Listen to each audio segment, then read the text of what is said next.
Hello, my name is Elizabeth Durr, and this is my presentation on the NTC Soft Skills. Soft skills are personal attributes that enable someone to interact effectively and harmoniously with other people, especially in the workplace and the school setting. NTC soft skills include communicating effectively, acting responsibly, working productively, working cooperatively, demonstrating integrity, thinking critically and creatively, and developing global awareness. I spoke with my mentor, Cheryl Lentinen, who is the center manager for the Park Falls Dental Center through Marshfield Clinic and Family Health Center. These soft skills, I spoke with her about, go over how they apply to not only just the management, but also the assistant manager and other positions at the Family Health Center. For communicating effectively, a positive example of this would be letting others know when guests are expected to come to the clinic. And a negative example would be excessive emails. So sending too many emails will not only confuse but irritate the employees.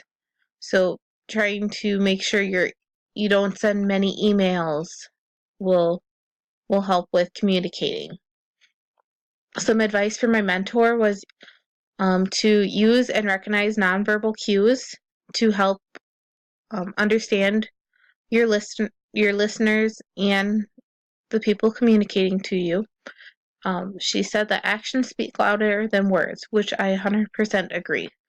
Actions do speak louder than words. If you say something in a nice voice, but your body language says that you're irritated, the listener is not going to take that nicely. Recognizing body language and facial expressions will help you communicate with others, and then say what you mean and actually do what you say. The next soft skill is acting responsibly.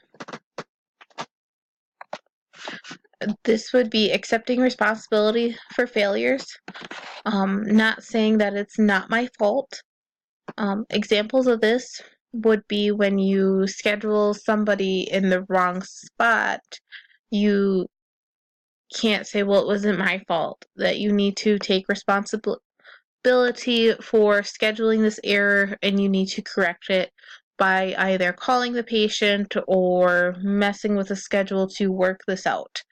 Advice from my mentor on acting responsibly would be to take accountability for your mistakes, be a leader, so lead by example, and don't make excuses, and avoid procrastination. Working productively means that you complete all tasks that need to be done, that need to be completed for the day, week, or month, and do those on time. And if you need to, ask questions or ask for help when needed, which is another example of how to act responsibly. Advice from my mentor would be to manage your time and to prioritize.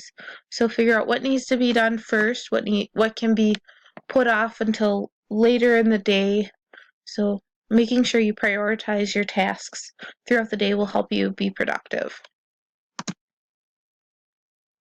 Working cooperatively, so working as a team to help see patients during the day is an example of working cooperatively. In the dental center, each doctor has 2 assistants, so those 2 assistants will work towards seeing all of his patients in the day, and so they need to cooperate and use teamwork to effectively see all those patients. And advice from my mentor on working cooperatively is to make sure you work as a team. No business will run smoothly if there is not teamwork within the business.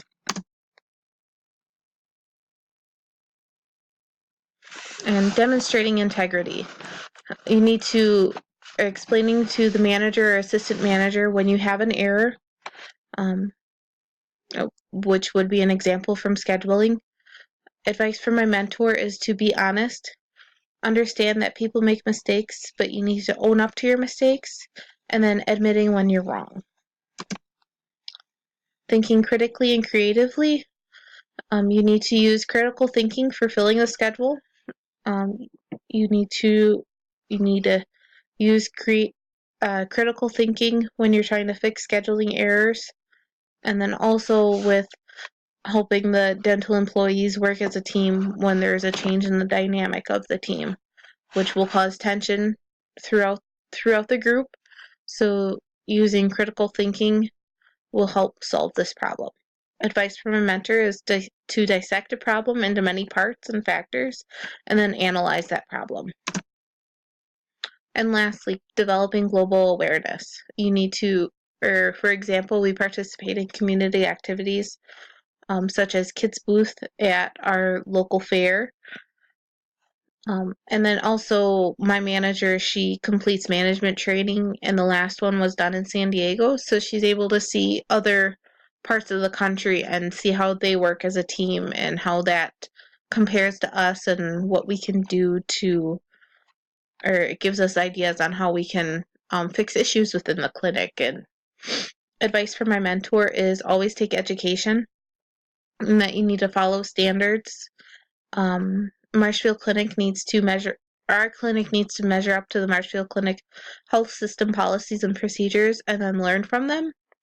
And then also with being in a small town like Park Falls and with us having a small clinic, we tend to be narrow-minded. Or when you see the bigger picture or think of the bigger picture, that will help you when developing global awareness.